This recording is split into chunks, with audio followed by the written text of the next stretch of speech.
Hey guys, welcome back to this channel. In this video I'll be showing you guys how you can fix playback lag on your CapCut PC app. So for instance, you're editing and when you play it back it's just lagging quite a lot. So what I advise you to do is you go to modify, go to performance, and you have to enable the proxy one and select the lowest resolution and press save. Then go to menu and go to the settings tab, go to performance, and you're just going to enable everything, and remember to enable proxy mode. And once you're done, you're just going to press save, and hopefully that will solve your playback lag on CapCut PC. But that is pretty much the solution that I have. You have to also make sure that your device is compatible.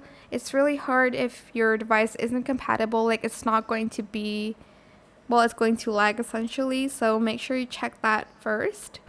Hope this tutorial was helpful for you guys. Don't forget to like, comment, share, and also subscribe to this channel if you haven't done that already. If you have any more questions, just leave it in the comment section down below.